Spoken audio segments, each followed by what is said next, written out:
Imagine you're a vampire count player and you see this on the battlefield.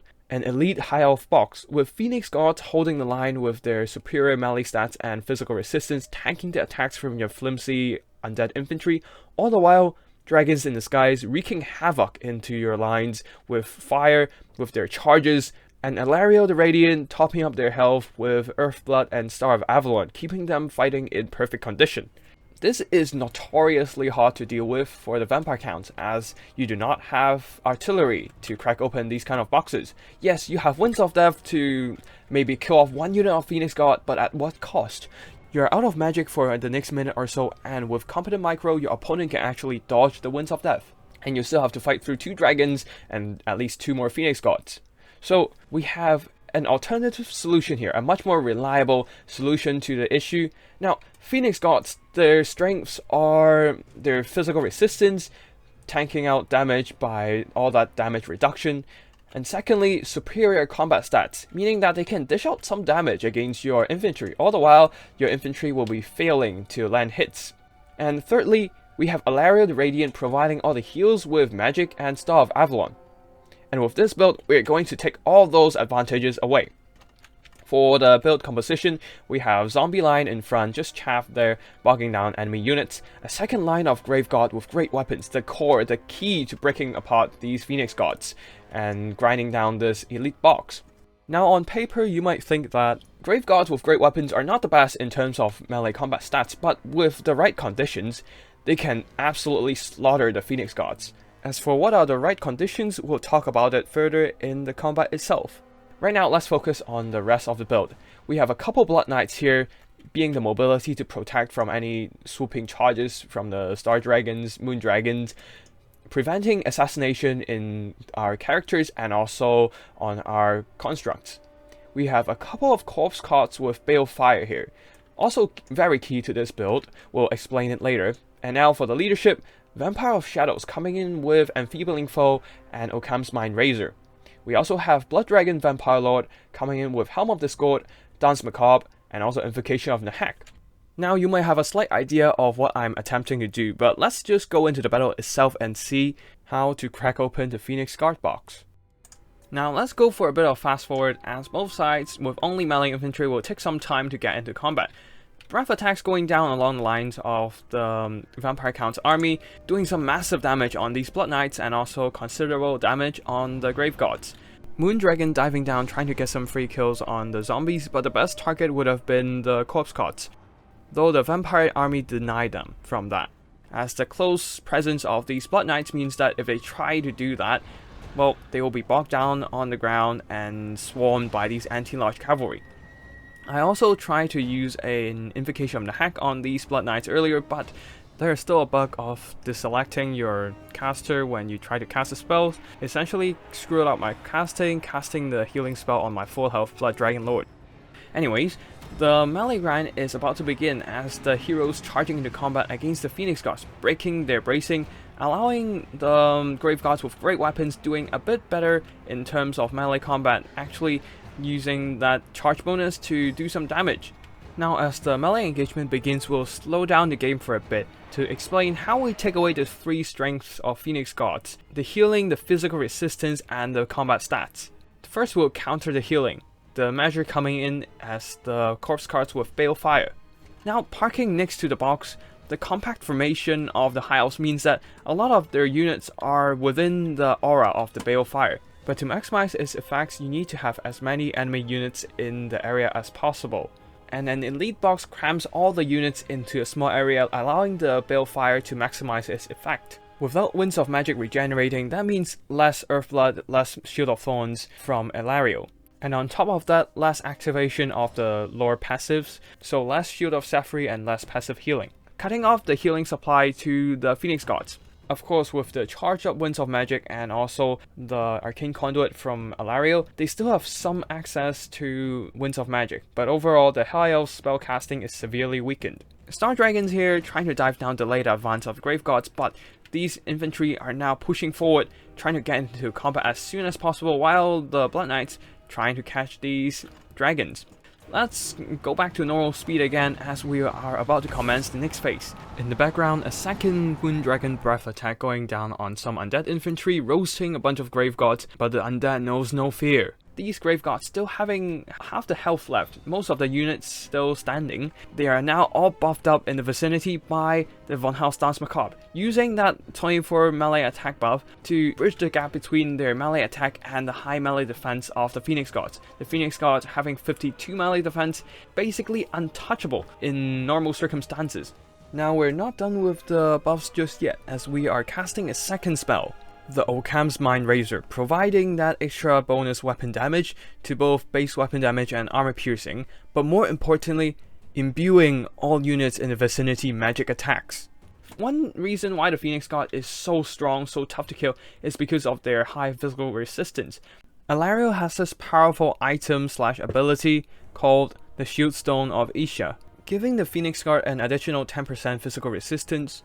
This helps the High Elves to stack their damage reduction to a pretty ridiculous level, with 40% physical resistance just from the Phoenix Guards themselves, and also the Stone of Isha, coupled with 20% ward save, 10% coming from the Science of Mathlin if they have more than 50% of mana, and another 10% coming in from Shield of Sapphire. They can have a whopping 80% damage reduction if they cast Shield of Thorns.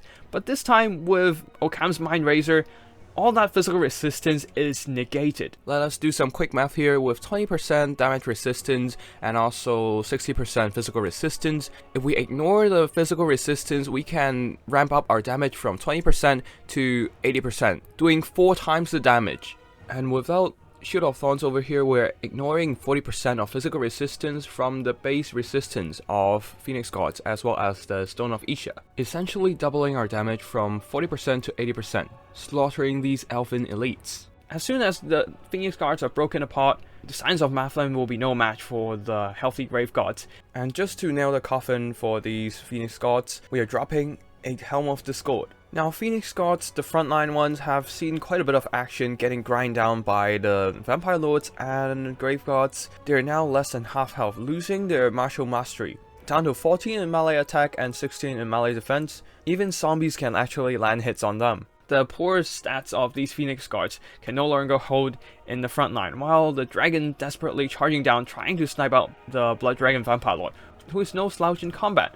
With Honor or Death providing 10% damage resistance, coupled with melee stat buffs and the help of the Shadow Vampire, they will be able to hold themselves rather well in these kinds of melee combat. Now for the spells themselves, they actually last quite long. For the Occam's Mind Razor 10 seconds, about the same for Dance Macabre, turning these 10 seconds into crucial 10 seconds there. Using that burst damage to cut down the Phoenix Gods, dropping their health down below half, and with Balefire Corpse Gods suppressing that magic regeneration, Alario do not have enough magic to heal them back up.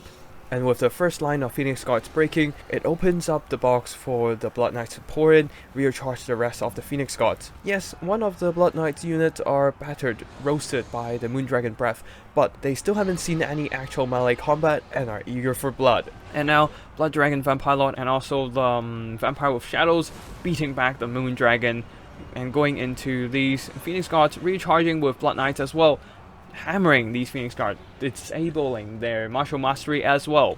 Now, Signs of Mathlin trying to hold back all the zombies and Grave Gods, but still, being only a spearman unit, they are not exactly the best unit to fight against infantry. Star Dragon diving down, trying to assist, but Phoenix Gods are simply buckling on all fronts. Yes, they're still fighting, but with the lack of martial mastery to keep their stats high, the lack of healing from Alario to top up their health, as the lack of magic really hampers that healing capacity, and also constant melee buffs coming in from the vampire counts and also melee debuffs from Helm of Discord.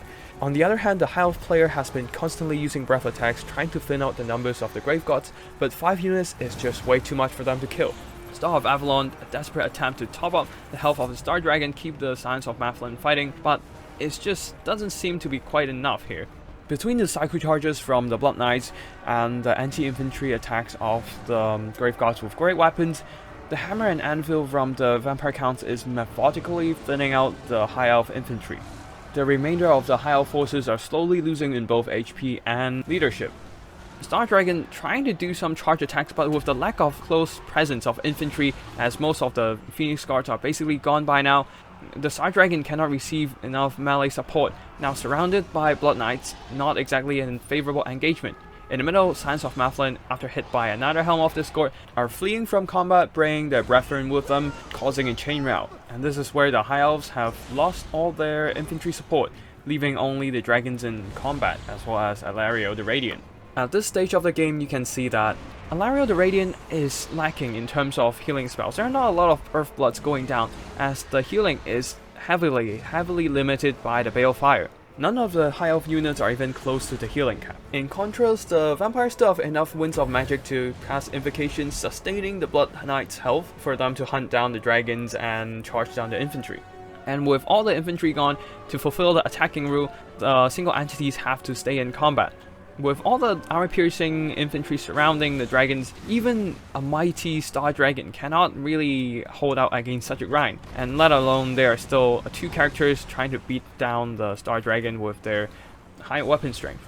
They are actually somehow stuck on the corpse cart, beating it down instead of the characters, allowing my characters to survive a little longer, while the Blood Knights are now recharging into the Moon Dragon, dishing out whatever damage they can. The other unit of Blood Knight is just roaming around, trying to charge down all the infantry of the High Elves, disabling them, preventing them from coming back, maintain the isolation of these dragons for a bit longer.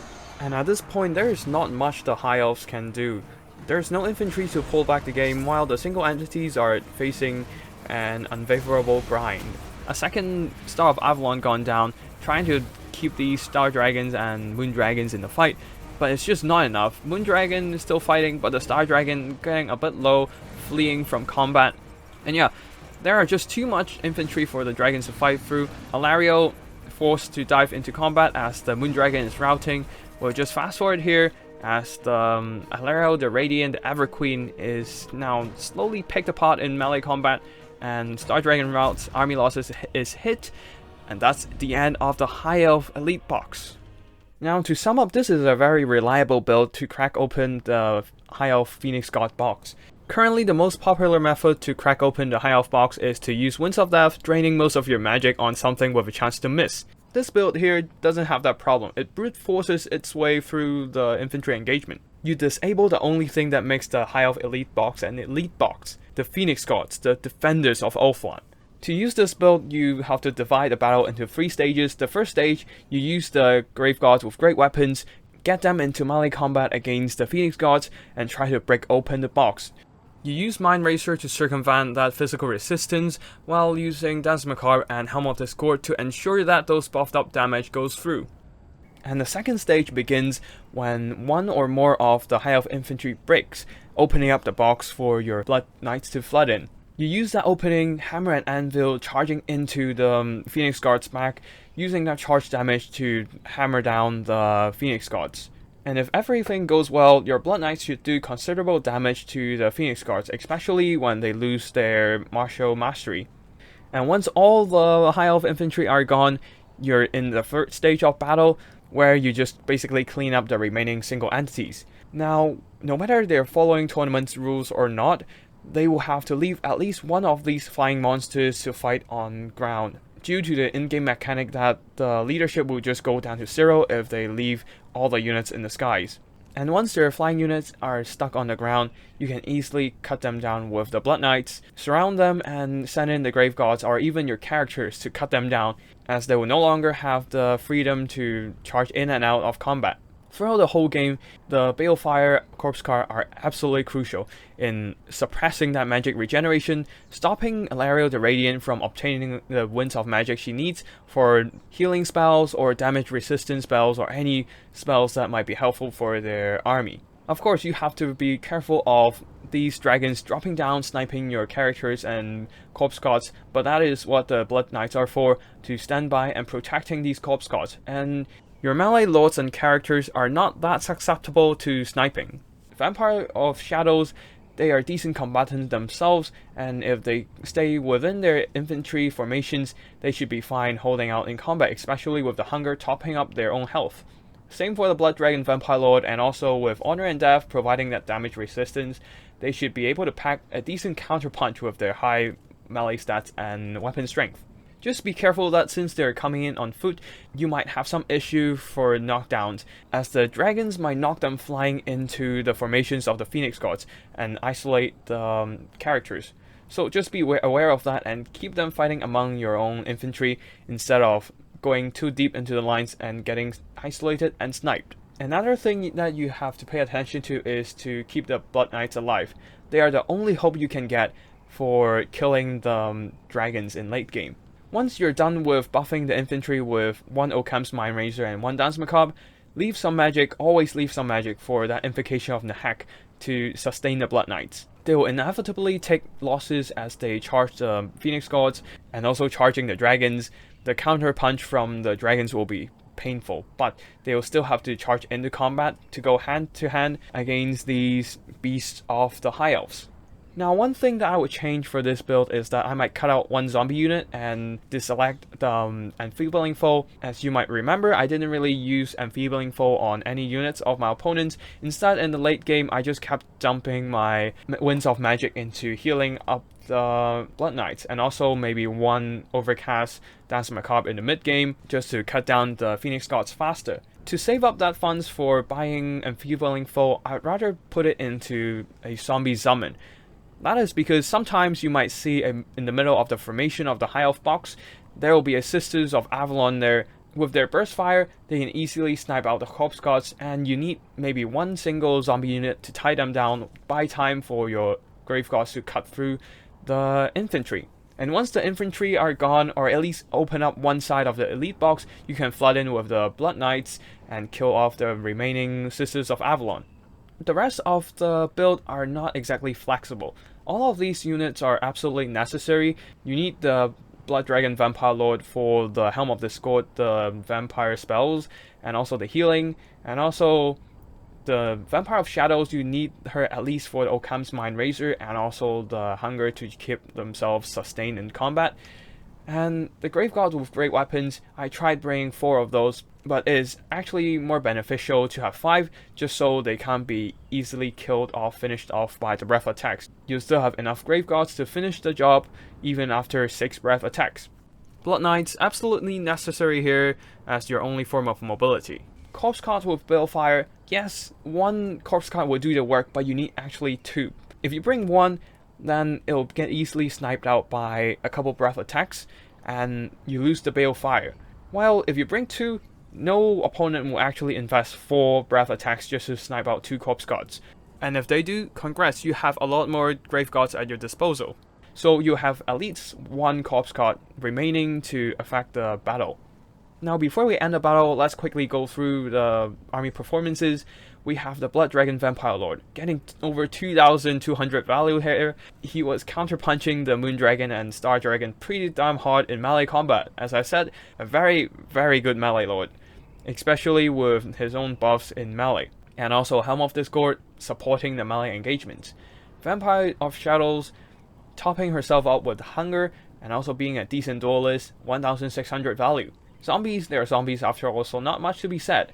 Grave Guards, the melee buffs from the Corpse Guards and characters really helped them out to slaughter the Phoenix Guards. Blood Knights, 2,600 value on this one, charging down the Phoenix Guards and also the dragons. While this one, Blood Knight, only 500 value, not that much. With half health left, they can still do a lot of heavy lifting.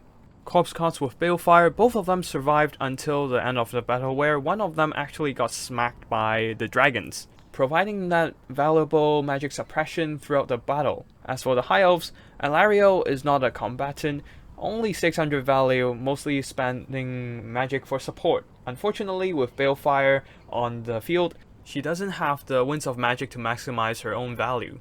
Spearmen, only being Spearmen, no match for the Grave Guards, being cut down pretty damn fast. Sons of Mathlin, mostly there for that damage resistance buff, although once the Phoenix Guards are gone, they are forced into a slaughter by the Grave Guards. Phoenix Guards, this one's only 700 value. I assume this is the one holding the front line and buckling under the combined might of all the damage buffs. As for the other Phoenix Guard, 1,500 value here, doing pretty well. 600 on this one, so not much can be said. As for the dragons, of course, they are the powerhouse of this build. 3,200 on the Moon Dragon, 3 chevrons, 2 chevrons on the Star Dragon, and 1,800 value. Not enough to earn back their gold, actually. Even after doing so much value, the vampire are still able to heal it back up, either with the hunger on the characters or invocation on the Blood Knights. So yes, they did pretty well in combat, but not enough to turn the tide. And yeah, that's basically it for today's video. I hope you enjoy it. If you do, don't forget to hit that like and subscribe, as I will be regularly uploading content on tips and strategies for multiplayer like this one, or general battle replays, or some wild army builds. And if you have any battle replays that you are particularly proud of and want to showcase, feel free to drop by my Discord or send me an email with your replay file attached. I'll be sure to check it out and make it into a video. And yeah, that's basically it for today's video. Thank you for watching, and I'll see you in the next one. Tactical Lich, signing out.